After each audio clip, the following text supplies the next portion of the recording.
I guess I the whole episode I've been basically against the practice of abortion.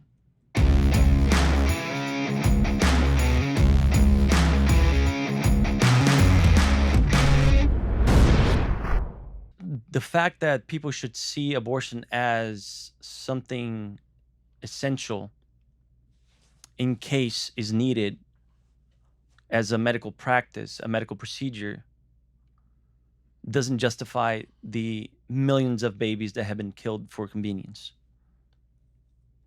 So, um, I don't, I see an imbalance there because most of the abortions are done for convenience because the mom or the dad, they don't want to, they don't want to have the responsibility of having that kid. Um, Also, on the topic of having the option, I don't believe that killing an innocent life should be an option. You're ending an innocent life, period. That shouldn't be an option. Because if we allow the end of an innocent life inside the womb, who knows what else we can accept in the future. So I think it's a pernicious, kind of dangerous idea. And it's been kind of out of control. When you speak about body autonomy, not your body. It's a separate body. It has its own legs, its own hands, its own fingerprints. It's a, it's a different genetic code. It's a unique genetic code. It's going to develop into an individual. Eventually, it's going to come out of the womb and, you know, um, um, express itself as an individual, as life, and it's going to have the chance to live. Anyways, so I think what's happening right now, it's laws that are protecting the intrinsic right to live, to life. And I think that's important because if we can come to an agreement, to consensus that life begins at conception, and that's the great majority of the uh, um, the um, biological not institute No, like you mean the people, the the biologists, biologists, yeah, the community,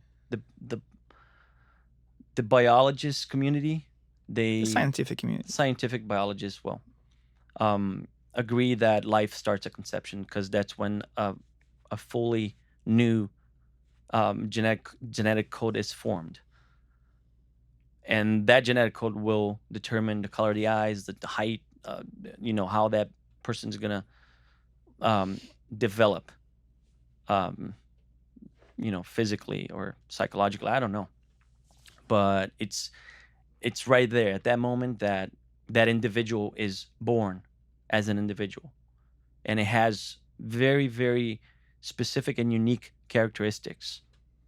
So that's, to me, is the most plausible explanation of when life begins. Um, I guess we cannot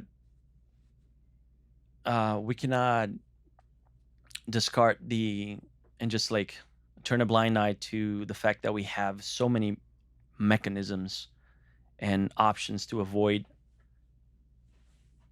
an unwanted pregnancy, an unexpected pregnancy. Um, I don't think that's a lack of having sexual education in schools for little kids or whatever. I don't think that's the role of the state in the first place. I think the family has the biggest role in educating their kids on that subject. Um, and once again, like some people, they just want to give all the power to the state and that's it. They don't want any responsibility over anything. So they want to be, taken care of. They want this paternalistic kind of view of the state, that you should be our caretaker, and we don't have to be productive. We don't have to play our roles as good positive citizens, you know and have any responsibility. And you need to give us money, give us comfort, and give us um means to live a comfortable life. Anyways, but that's another discussion. um so we all agree that we do have, with all the technology and science advancements nowadays, like, we have many many options to avoid a unwanted pregnancy. um Care system, when it comes to the care system, you say, oh, let's forbid abortion, criminalize abortion, but we don't care after it's born, whatever. We don't, you know. Of course, there are issues in the care system, so I think it's a much smarter and a much more human alternative to tap into those systems to see what's wrong with um, um, Planned Parenthood. What is that institution doing? What is that bringing to the table? How is it affecting certain communities, certain minorities? What is actually happening? How is the care system operating? What are the aspects of that care system that we need to reinforce, that we need to ameliorate in general? Is that a word? I don't know. Maybe it's Ameliorate. I think it is. Make it better. Uh, improve.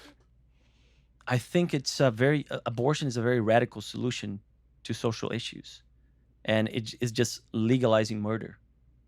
Like, straight up, you're legalizing infanticide, in my opinion, and in the opinion of many others. It's like a radical, extremely harmful solution that in 99% of the cases, I mean 100% of the cases, the baby dies, and in 99% of the cases, the mother is left with a huge psychological trauma, and that's something that people don't talk about a lot. A huge psychological trauma. The mother becomes more prone to depression,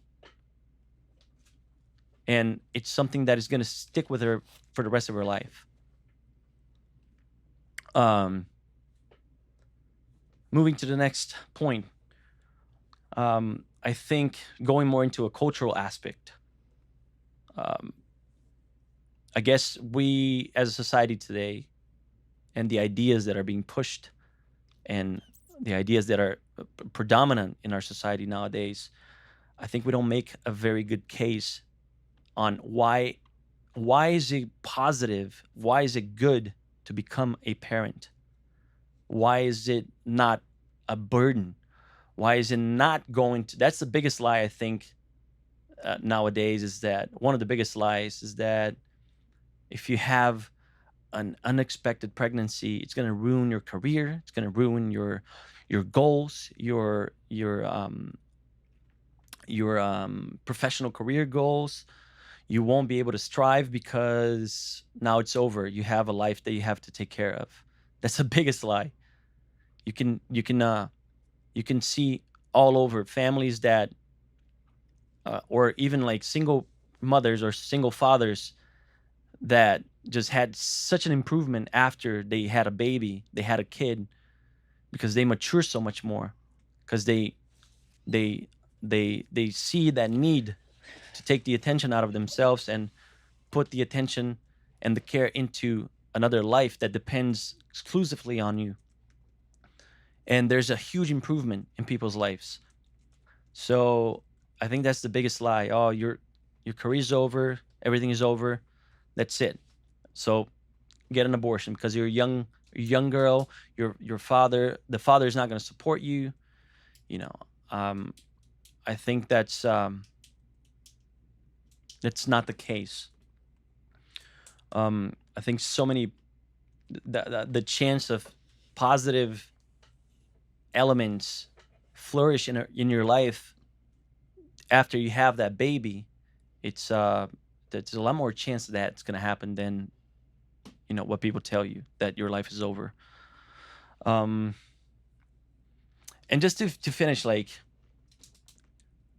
I think I already talked about that actually. But what's the role of the state? Like, is the really do we really think that the state should dictate what is what should be the option, and do we think that that option should be a viable option, or even like an option, killing, just ending an innocent life? And that's the best that our society, as in intelligent society, that's the best solution that we can find. I don't know, man. I believe in human beings more. Like I'm a big human being believer. I'm not saying that we don't fuck up and we don't have aspects to improve. We always do. But I don't. I just think that's just a very radical and very horrendous solution, and we're normalizing that. People talk about abortion like it's like something normal, something that should exist, and it's that's the definition of abortion, is the end of a human life, innocent human life. And that's why I don't agree with it. I don't think any context would make make abortion morally acceptable. I think we have to work on different mechanisms, and that's it. I don't think it should be a choice, anyways. Hello everybody, and thank you for watching until the end. This has been Woke Wars, and I hope you liked our conversation. Don't forget to hit that like button and subscribe, and drop a comment down below. Tell us what you'd like to hear us talk about next. Also, check out some of our other episodes. We post every Wednesday, Friday, Saturday, and Sunday. We will see you on the next one.